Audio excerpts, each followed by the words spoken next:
Welcome back. Table for three. Name the movie. If you have never explored the wines of Saint Nicolas de Bourgueil, you're missing out on one of the Loire Valley's quiet triumphs. It's situated on the north bank of the Loire River, and this small appellation punches well above its weight when it comes to charm and drinkability. Here's what makes it special. First, it's in the middle of Cabernet Franc country, but not like the heavy kind that you might find elsewhere. Here, thanks to cooler climate, a mix of gravelly and sandy soils, the wines tend to be vibrant, aromatic, and quite light on their feet. You'll find mostly red fruits like strawberry, raspberry, and some subtle peppery notes. A beautiful freshness that's become a signature of Loire reds. Perhaps you've heard of Chinon, Bourgogne, or Summer Champagne, but Saint Nicolas de Bourgueil is all about approachability. Many of the bottles are perfect for drinking young.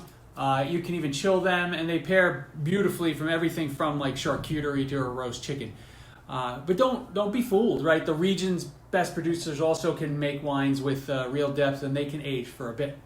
So if you're a fan of Pinot Noir, Cru Beaujolais, Mencia, or even lighter styles of Chianti, these wines just might be your next best discovery. It completely flies under the radar, but as a result offers great value. So now let's taste this wine and see if it lives up to the hype that I just outlined. So here we have a 2023 Saint Nicolas de Bourgueil from Famille Bougrier. Bougrier? I think that's right. I think I actually nailed it. I'll be honest with you. All right, right off the bat, when I poured the wine, it was very. You could see it was very vibrant. Light. I can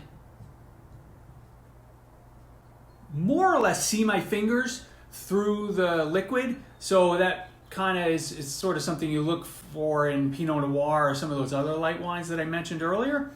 And this one is no different. This estate has been around since 1885, and I believe we featured another wine from them on the channel before. I'll have to go back into the channel videos to see which one it was. It's not coming to mind. It was probably Sauvignon Blanc related.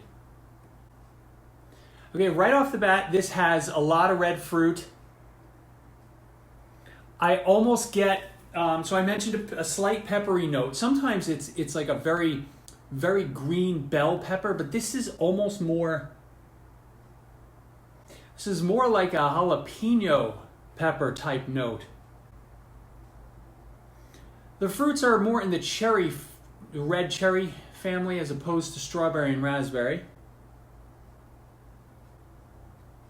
And you could argue there are some flowers mixed in here. This is a nice nose. Like I said, these wines are really aromatic. They can be really easy to drink. Right, this one, let's see, what is our alcohol by volume? 12% alcohol by volume, so I mean that's generally very easy to drink and almost more like the level of a white wine. Enough yapping, taste the damn thing. The jalapeno pepper note though is making me want to keep going back.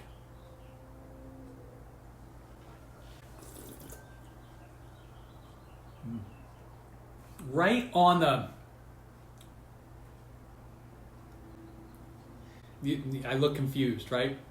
I'm getting notes of apricot, more so than red wine, but than red fruit, excuse me. That's why it kind of threw me off. But there's a lovely balance here of florals and sweetness. So the wine's pretty well balanced. There's a little bit of an alcoholic tinge at the end.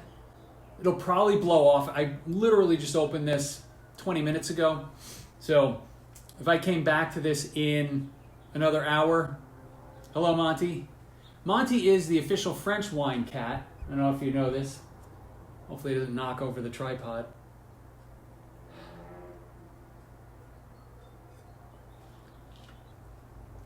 Yeah, so this is pretty gorgeous. I'm getting a bit of a more of a tart raspberry. There's still some apricot in there, so I don't know. Hopefully you can kind of picture the sort of it's more of like a dense fruit. It's not a tart raspberry as much as it's a raspberry that's kind of soft and ripe. So it's a ripe fruit note. I'm going to stick with apricot because that's what's in my head. There is a floral notes on the palate. This is really beautiful. I can't wait to have another taste of this wine in a couple hours, maybe before I go to bed. And hopefully this video gets you going, gets you starting to think of perhaps going out and looking for a wine from St. Nicolas. It's not that easy to come by, but in some of the bigger wine shops, some of the better local wine shops, but also, Total Wine. I think this actually came from Total Wine.